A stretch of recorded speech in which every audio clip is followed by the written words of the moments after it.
that Washington, to some extent, has lost some control over the direction of the wars and the ability or the possibility of them actually spreading. I know, yeah, you've commented before that you're not very pleased with the amount of military responsibility or Washington's taking on at the moment.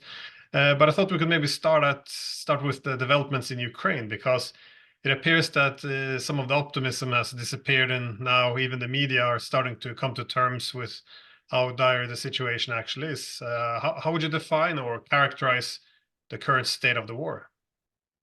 I would think that in any normal setting, historically in Europe, this war would have ended a long time ago. But it continues because the ruling class of the West, the so-called neocon globalists, sometimes I add Trotskyites to it, since they seem to be intent on this regime change everywhere, want to fight this until there are no Ukrainians left. And that is not an exaggeration. And this is not simply a battlefield issue. What's striking to me is that the G7 right now, obviously under our pressure and leadership, if you want to call it that, is trying to find ways to confiscate Russian funds, which, in my judgment, is an act of war against Russia. Although I think you could argue to this point that we've made so many attempts to provoke Russia into a major war, it's hardly worth counting any longer. So the reason we're sitting here and talking about where is this war really headed is simply because Vladimir Putin has refused consistently to take the bait. Every time he's been pushed into a corner, every time he's been attacked publicly or verbally, every time we attack them through the financial system with economic sanctions, as well as with our military power through the Ukrainians, he's held back. And much to the consternation, obviously, of many of his advisors, but I think it's paid off handsomely, because he's weakened us to the point where, frankly, I don't think NATO presents much of a threat whatsoever to Russia. And despite the attempts to frame Russia as this great power with an insatiable appetite for conquest and territorial control, there's no evidence for it. None. The Russians could have moved offensively to the West, I would think, anytime since probably the beginning of March, even earlier, but certainly for weather reasons, March and April would have been better. They haven't done it because very clearly Putin does not want to put Moscow in the position of having to referee and manage Eastern Europe. Far from it. He simply wants to retain control of those areas that are Russian. And as he said over and over and over again, historically Russian, and he's right. And that means Odessa all the way to Kharkov, essentially in this sort of banana form that you have in the eastern and southeastern parts of the contemporary Ukraine. And I think he's waiting for someone to step forward and take ownership of the disaster in Kiev. We certainly will not do it. We never do. Normally, when things go badly for us, we simply pack up our bags, get on our airplanes, get on ships, and leave. But we don't take responsibility for any of the damage that we've done. Europeans need to understand this, and I don't think they get it. They still don't understand that we do not live in Europe. And I would not want, as a European, to pin my hopes forever on a power that is thousands of miles away with a whole set of interests that are mercurial. And when I say mercurial, I mean it. We do have real strategic interests, we Americans. Most of those are in the Western Hemisphere, and those are the ones we are ignoring. It's interesting that the same class that wants to make war against Russia is responsible for flooding Europe with millions of unwanted people from the Near East and North Africa, and in the United States with people from Latin America, as well as people from Africa, the Near East, all over the world, people that we can't employ, people we cannot afford to sustain, people that are contributing to the breakdown in the rule of law inside the United States. So it's a very strange juxtaposition. On the one hand, we have this relentless war in eastern Ukraine that we are pushing hard when it makes absolutely no sense to do so, and there's no evidence for any of the assertions we made about Russia. And at the same time, we're ignoring our own security in the Western Hemisphere. I think you have a similar situation. I hope the Europeans will come to their senses as soon as possible and step forward and take ownership of the disaster for no other reason, because it needs to end if there is to be any Ukraine at all. Yeah, well, you allude to this duality of the way Russia's referred to in the Western media, because either it's almost collapsing or it's about to conquer the world. So it's always not either or, but sometimes it's both of these extremes at the same time. So it appears to have overcome this period of Russia is hopelessly backwards and failing, and now we're speaking of whether or not Russia will conquer all of Ukraine and then go after NATO. So it's again, we dialed it to the other end now, but it doesn't seem that Europe is wanting to bring this to an end, because the rhetoric from Germany now suggests that if the United States is not going to send more weapons, then they have to increase it. And I hear the same rhetoric from other European countries as well. So I'm not sure if that's possible to replace the United States militarily, but I was curious how you see the fronts are shifting now, because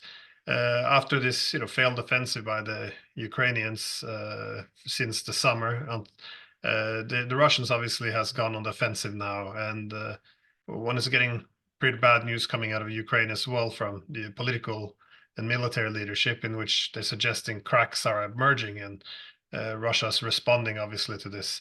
I was just wondering how do you see the front lines moving in the time to come, or what do you think the Russians will do? Do you think they're going to all open a new front in Sumy or Kharkov, or do you see anything of the sorts? Well, Moscow has made it clear they want the demilitarization of Ukraine, period. They want the so-called denazification of Ukraine, which I always thought was an interesting view, because I see it as being deglobalized, if you will, and Ukraine is supposed to denazifying. I think most of the silly nonsense with Nazi symbols is limited to a small number, but nevertheless a menacing number. And then finally, he's made it very clear that after demilitarization and denazification, that he will not accept a Ukraine that is anything other than neutral. So these are, I think, eminently reasonable objectives, all of which can be attained. Now, we have obstructed Russia on all counts, but frankly, let's be honest, we're not in a position militarily to obstruct much longer, if we ever were to begin with. In other words, NATO has exhausted its military capacity, in my judgment. I see no evidence for Norwegians, Spaniards, Frenchmen, Germans, Greeks, or Poles all lining up to march east in the Great Crusade to quote unquote save Ukraine. I don't see much interest in Ukraine at all, other than keeping it out of the EU under certain circumstances because of the competitiveness of Ukrainian agriculture. But setting all of that aside, I think the Russians are moving cautiously but deliberately forward. I don't think they want to absorb any of the Ukrainian population if they can avoid it. Everybody sort of looks at me strangely when the United States, and I say this, and I said, but the Russians really don't want to rule Ukrainians. And if you look at most of these areas that we're talking about right now that the Russians already control, they're Russian, filled with Russians, people that speak Russian. We used to say, well, Ukrainian citizens speak Russian. All right, fine. They're Russians. Kharkov is one of those. Odessa has always been a Russian-speaking city, so is Kharkov. So until those are taken, this is not over. I think he would rather sit down at the negotiating table and come to a solution that would give Russia what it wants ultimately, and no one will step forward to do that, with the exception of some isolated figures that we don't hear a great deal about in the Russian or the Ukrainian military. Now, this man Arestovich, who headed Ukrainian intelligence, I guess, is now stepped forward and made some comments that are leading people to believe that he might be able to step into the vacuum. The problem right now for Russia and for us and for the East, for the rest of Europe, is that most of the people at the top are all corrupt. They are sort of smothered in corruption. People come to me all the time, well, don't you think Zelensky is a good general and everything else? Well, I can't really evaluate that based on performance. I'd say no, a pretty bad general. Well, don't you think he could replace Zelensky? Really? Where's the evidence for that? Is he less corrupt? Has he got a different worldview that's going to put an end to this conflict? This is the problem. The West is looking for someone else to step in and replace Zelensky, but Zelensky, getting rid of him, of course, is a very positive development. Don't get me wrong, but that's not the only problem. And in the meantime, we've done something that the old Soviet imperial establishment used to do. We've extended citizenship to someone like Zelensky and told him that he can come live in the United States and he'll be protected by security and perpetuity because he's been a loyal servant of the greater American empire. I find that detestable, distasteful, but I think that's in the offing. This kind of thing is left us in a terrible position, Glenn. We have no easy way to turn, and so we just continue to count the dead, and the dead continue to mount in terms of numbers. Europeans are beginning to get a sense of it, but they still haven't been told the truth. Very recently, I'm sure you're aware that the MI6 and CIA got together and cooked up this ridiculous notion that 315,000 Russians had been killed. It's laughable nonsense. Based on this big lie that at the beginning the Russians were incompetent and stupid and the Ukrainians just had a field day and killed them all. Well, that was never really true. It's not true today. At some point, we have to put an end to it. And Europeans have to come to terms with reality. But Europeans seem to be very, very wedded to the mainstream media. I mean, I'm sure if you and others, and your friends on the Duran, they stand up and speak, and buckets of filth and abuse are poured all over them as Russian agents. Now, I don't see much evidence for the Russian agency, but nevertheless, this is the problem. And the people that control finance, the people that control the media, and the people that control our governments are the same people. This is very tribal. These individuals are all part of the same class, and they all share the same goals.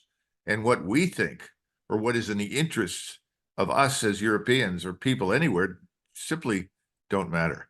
These are ideologues in the worst sense of the word, and they're up against a foe that cannot be defeated. And what I mean by that is that if you look at Russia, and it's a nationalist state, which is one of the reasons that the globalist class wants to destroy it, because they have been working to denationalize us, to denationalize Norway, denationalize Germany, denationalize France, erase the history or revise it to conform to some Marxist narrative that makes absolutely no sense and is irrelevant. And this sort of Marxist worldview is losing. It's been losing from the beginning, but has never really worked. And I see something similar happening in the Middle East, because what's rising now is not widespread support for Israel. Israel's support is dropping through the cellar for obvious reasons. But if you look at the region is a boiling cauldron of what I would call ethno-religious nationalism. People are rediscovering that they are all Muslims, whether they are Arabs, Turks, or Persians, whether they are Shiite or Sunni. Everyone in Russia's national consciousness and identity has been strengthened by the war, far, far more so than our identity is irrelevant. We haven't fought. You and I and the rest of the West, we are not engaged in the fighting. The fighting has been done exclusively by the poor Ukrainians who thought they were fighting something they aren't and thought they were fighting for something they don't have. In other words, the notions of liberal democracy, there's nothing remotely liberal or democratic about this man Zelensky and his horrible regime. He has much more in common with Leon Trotsky and the Bolsheviks. But we don't seem to see that. We are not getting that because the media and finance and the government rest comfortably in the hands of the same elites. Now, I don't think they're going to be able to conceal it too much longer, but I'm amazed that they've gotten away with it this long. Very shortly, I think we're going to see developments in the Middle East that are going to make it even worse for us in the West in connection with all of these forces.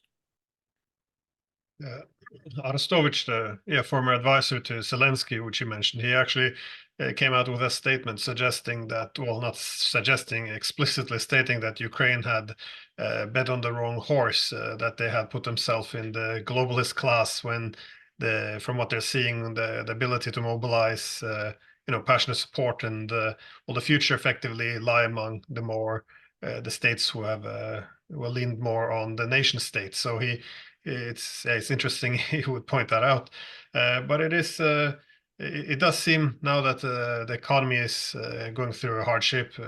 They don't have the same access to weapons. They can't get enough manpower. I mean, they're mobilizing women now and minors and everything, but this translates into very unreliable forces. So you have more people surrendering, more people withdrawing, and I'm just curious. Everyone seems now to acknowledge that either it's stalemate or more realistically, Ukraine is losing. So everyone's reporting on this every day. They're losing more territory, and their situation becoming worse. So uh, I don't understand completely the situation in Washington now. Once one strategic territory is lost, and there's no way to reverse it, this is not the time you want to sit down and talk.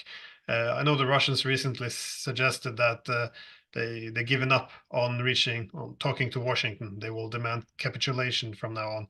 But is there no one in Washington really pushing for a negotiated settlement, given that no one really has any vision for any success on the battlefield?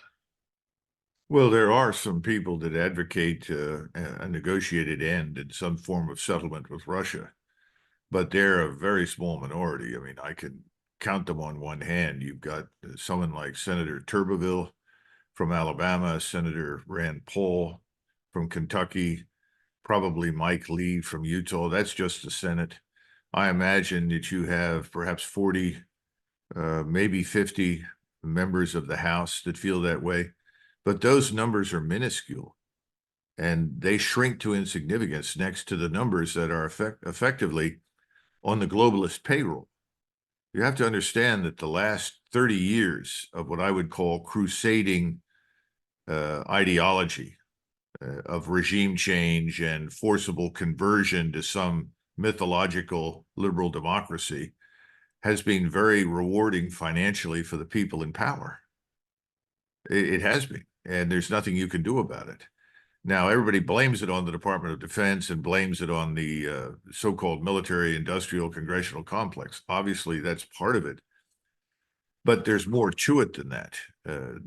Remember that the beast, this military-industrial congressional complex, wants to be fed, but it's still agnostic about how it's fed. There's nobody over there saying, well, we got to destroy everybody in Ukraine. In fact, right now they could care less about Ukraine. They've made all their money. They're shifting their attention to the Middle East and trying to figure out how they can benefit from the war in the Middle East involving Israel, because our support to this point for Israel has been unconditional. Doesn't make any difference what Israel does. We support Israel. Well, that's very lucrative for the Department of Defense and its military industrial supporters. That's not going to change. So the short answer to your question is I see no evidence for a readiness to negotiate an end to anything anywhere at the moment. Now that could change depending upon the setbacks in the Middle East in particular. And I think those are coming. In fact, I think they've already begun, because this small state of Israel has bitten off a huge chunk of its problem and is now choking on that chunk. And that's called Gaza. And Gaza, of course, is a modest feature of the problem in Israeli geostrategic landscape. Hizbullah to the north of Israel makes Hamas look like the volunteer fire department. So, I mean, and then you have the entire region that is now coalescing, as I pointed out, in this ethno-nationalist environment. And I think that's a combination that cannot be beaten. Same thing is true in Russia. Mr. Putin will have to make a decision at some point. He'll have to say, look, we've waited long enough. We'll just march to the Dnieper. And he may have to actually go into Kiev to make his point. He has understandably held back from that because he has resisted successfully this stereotype nonsense that all Russia wants to do is conquer, invade and conquer. He doesn't want to do that. That's patently obvious. We think we are leaving him no choice, and we may be right. We're forcing him, goading him, if you will, just as we did to get him into eastern Ukraine, to go further. And he may have to, just to make his point. But I do think things in Europe are changing. When I look at the Olaf Scholz regime, it seems to me that that's on very fragile ground. I don't think Mr. Macron in Paris is in a strong position by any means. Quite the opposite. France, if anything, is on the verge of a civil war, has been now for a few years. Who knows when that will break into the open? When I listen to the regime in Berlin talk about, well, we have to spend more money on defense to get ready for war with Russia, I burst out laughing, because I don't think very many astute Germans believe that at all. I do think he's worried about protecting himself and his regime. I think the globalists, these sort of neoconservative globalist Trotskyites, are in one important way very similar to Islamists. Once the Islamist wins the election, which is always the goal, to win democratically if you can do it, the Islamist is permanently in power. Well, you have a similar phenomenon in the West with the neoconservative globalist Trotskyites. Once they've gotten themselves into power, and they are in power at the moment, they have no intention of ever relinquishing it. This is sort of also similar to the Soviet bloc. You know, once a country has become communist, it must remain communist or Sovietized in perpetuity. That was Brezhnev's argument in 1968. Well, this is kind of the same thing, only now we're talking about this strange neocon globalist Trotskyitism or Trotskyism. You're now part of this nameless amorphous mass. We've converted all of you to globalist citizens, people with no name, no identity, no purpose, no religion, no culture. You're living in this giant consumer-driven system, consumption machine. We're feeding you, we're clothing you, we're directing you, and you should love it because it's in your best interest. And we're never ever giving this up. I mean, that's the problem right now that you face and that we face inside the United States. Yeah, well, in terms of the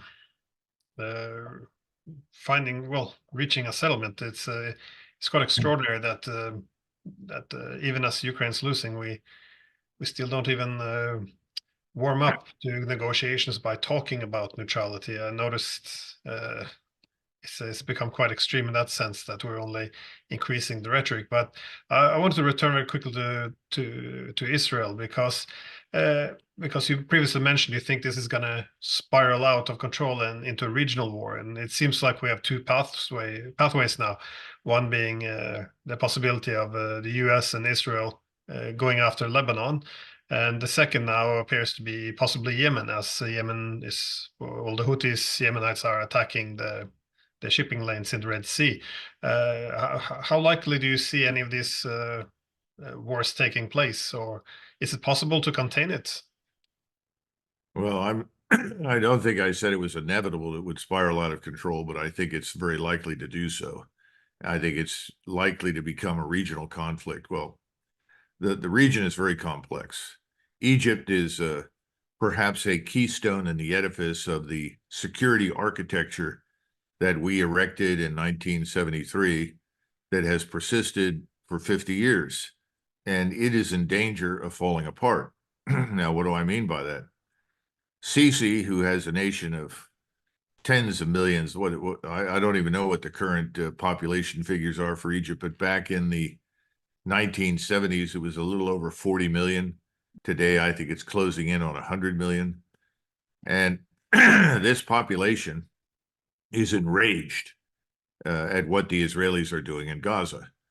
Sisi is widely viewed inside his own country as an Israeli/American puppet because he's refused to take any action. We talk a great deal about leveling Gaza. We forget that Sisi leveled the city of Rafah, which is just on the other side of the border from Gaza. I mean, leveled it, really. We watched it go on in 2015.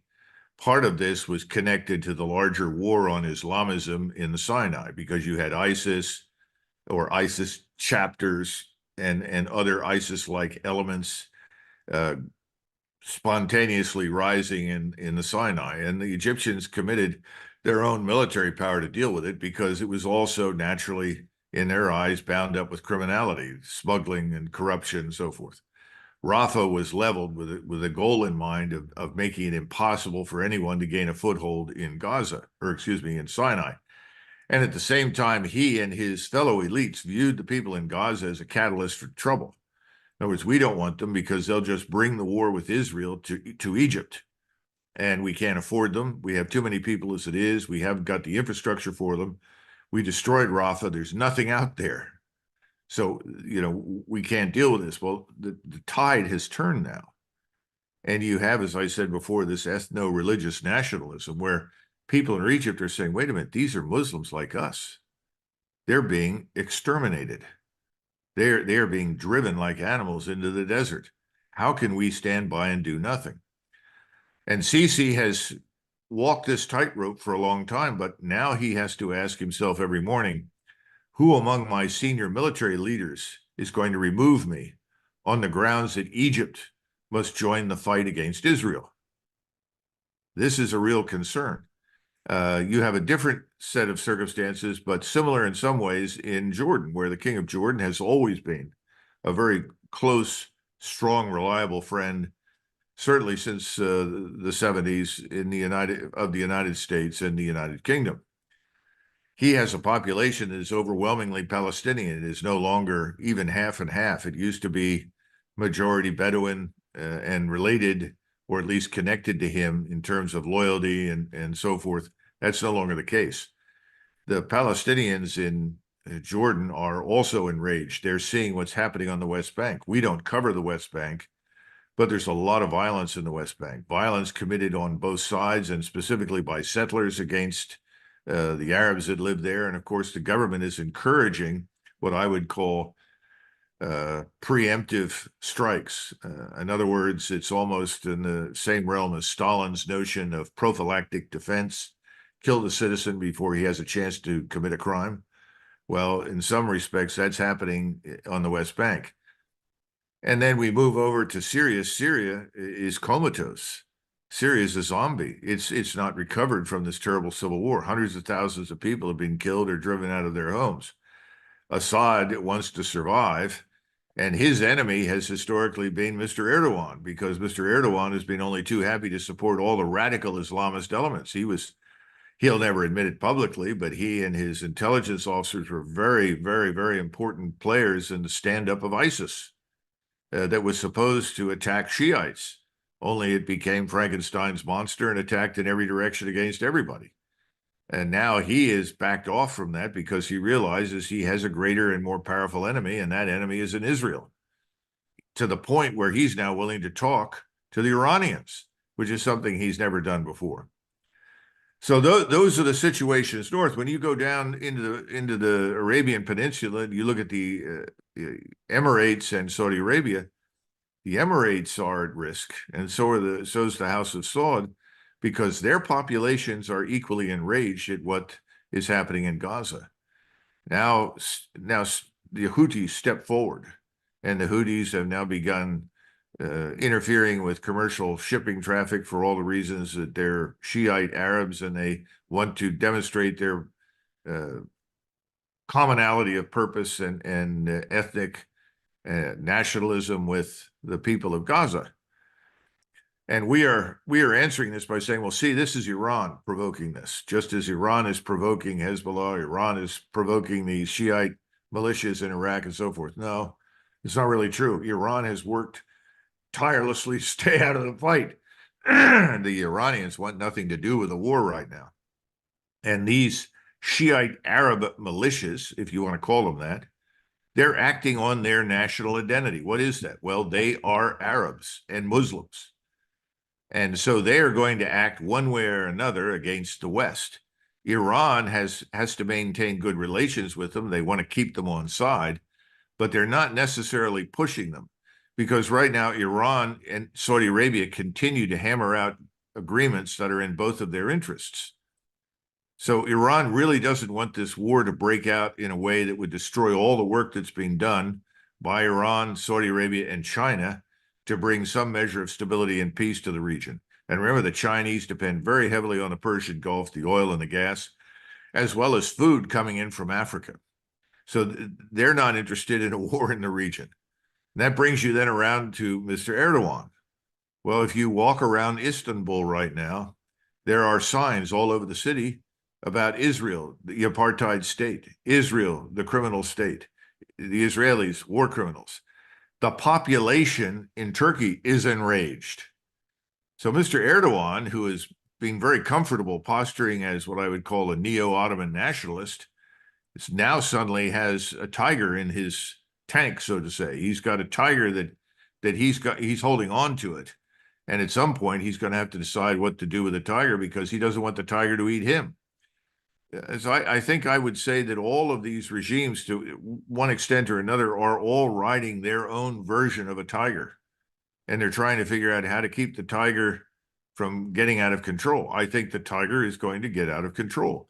Because you're talking about feudal states in terms of political development and modernization in the peninsula and the Persian Gulf.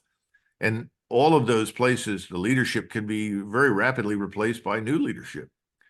I mean, relatives may step forward and say, I'll lead the crusade. At some point, they're all going to be driven to that outcome. And then here we sit, and we remain Israel's only real friend. And we're sitting offshore, and we're prepared to help them. I mean, we've flown and shipped in enormous quantities of ammunition and weapons, technology the Israelis need. And we're saying, please, please try not to kill civilians. And the numbers of civilians keep dying in greater and greater numbers. I mean, the increase is unending.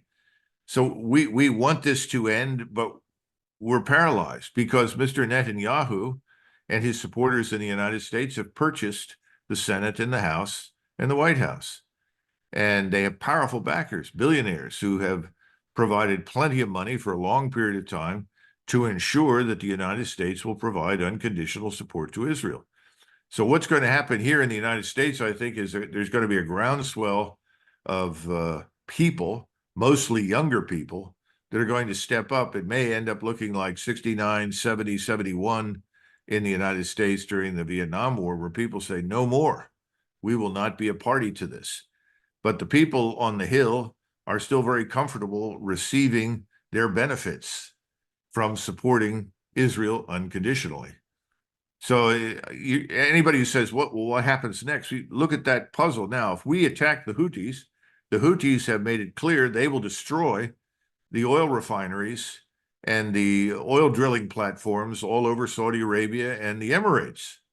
And people say, well, that can't be done. No, it can be done.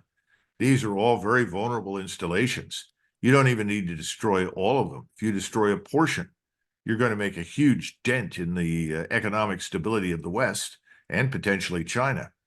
And the Saudis are the ones now, even though they have been blood enemies of the Houthis, saying, please, please, don't push the Houthis. We don't want this. We want to get on with Iran. We want to get on with the rest of the world. And if you push the Houthis, it could destabilize us. Yeah, it could very definitely destabilize Saudi Arabia. We don't know which match is going to be lit and tossed into the powder room where all the gunpowder is stored. But there are a lot of matches out there, and several of them have already been lighted. It's a question of which one is tossed into the gunpowder storage facility and blows everything up. I think it's coming. And it's going to be enormous when it happens. And again, the rest of the world, Europeans, they don't like the Muslim problem, if you will. They've got their own Muslims to deal with. But at the same time, they're not ready to go commit for Israel because they're not going to support what Israel wants to do in Gaza. On the American side, we're paralyzed. We're not leading. We have no strategy. We have no sense of limitation. Again, what are the limits on American power? We continue to pretend that there are none. But I think we've already demonstrated the limits of American power in Ukraine. And we're going to see these limits emerge even more starkly in the Middle East. So anything is possible, Glenn. But I think it will take a few more months for this to come together and coalesce in a way that becomes extremely dangerous. And I see no one trying to stop it. It's quite extraordinary because I remember Richard Nixon making the point, yes, United States and Israel will always be close, but it's also in the U.S. interest to have a certain relationship with Arab states, such as Egypt. But it appears that the U.S. is, by signing up fully to Israel's war, it appears that they're willing to sacrifice a lot of these, well, all of the relationships in the whole region. So that's what I wanted to ask as well. Is there any wider discourse these days about the direction of America? Because, well, 30 years ago, after the Cold War, that's when Washington began to build this, well, New World Order, which has been referred to as liberal hegemony.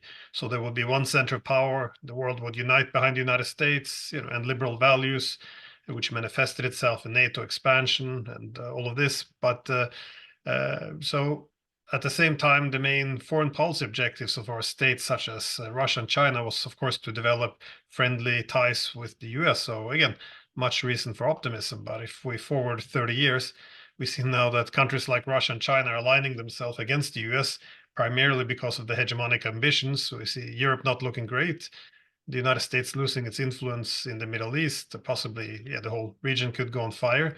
And adding to this, of course, there's this very alarming economic, social, and political upheavals within the US. So I was just, given the putting all of these issues together, is there anything being discussed these days in Washington? Anyone has their pulse on the nation in terms of looking at the wider picture, rethinking the role of the United States in the world?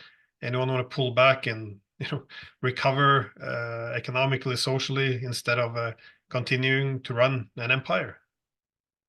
If you view the United States of America as a patient lying on the table, and after the patient has been examined, the physician says, you need a heart transplant. And then a series of other physicians walk in and say, oh, he doesn't know what he's talking about. There's nothing wrong with the heart. We'll just give the patient a haircut and a shave, and he'll be fine. That's where we are. Everyone wants to give us a haircut and a shave. No one wants to admit that the heart itself, the heart of America, is in great danger. And we need either a transplant, I think we need a transplant, or some very serious heart medicine. The heart medicine probably isn't going to come. So I think we're going to have a heart attack first.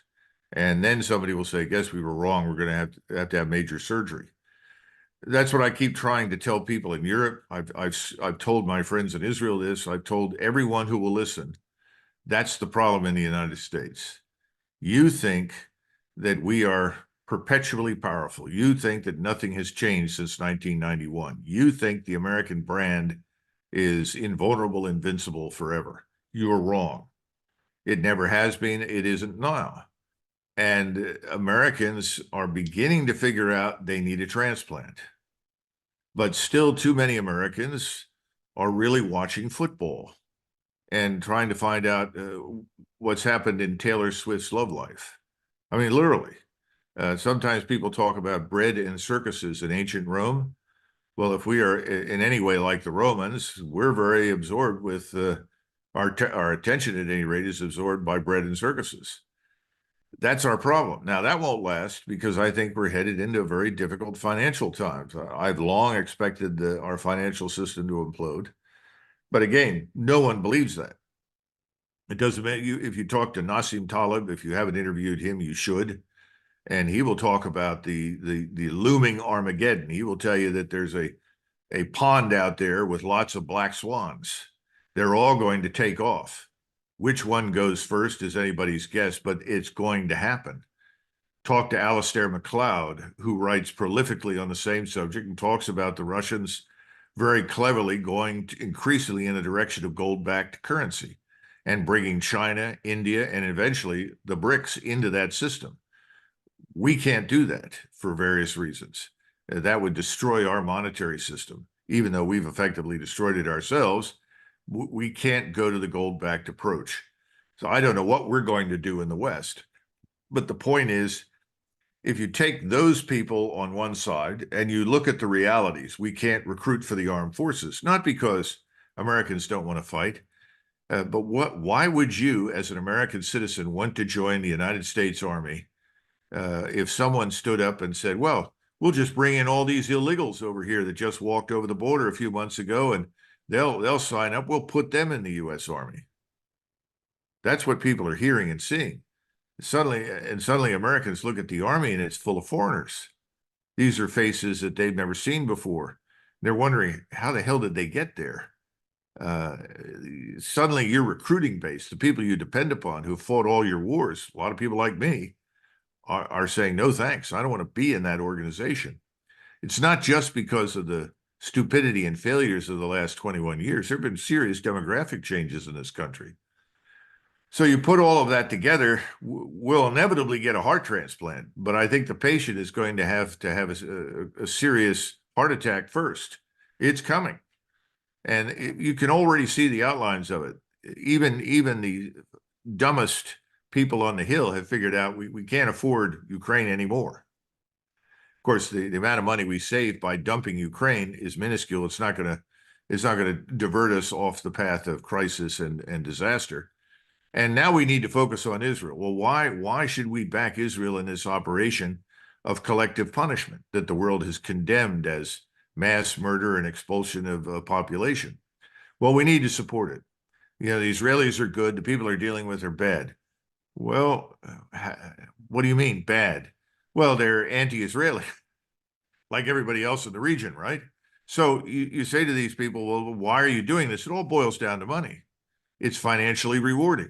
It cannot be rationalized in any other way. Now, Richard Nixon, in that interview that you're talking about, said, well, with the end of the Cold War, the rationale for our strategic partnership with Israel, vanished for all intents and purposes. And then Ted Koppel, who is Jewish, obviously, said, well, then why are we still behaving as though nothing has changed? Well, it's because we see Israel as this morally righteous state, the legacy of the Holocaust. It deserves to exist, and so forth. That was my generation's view. That's my view.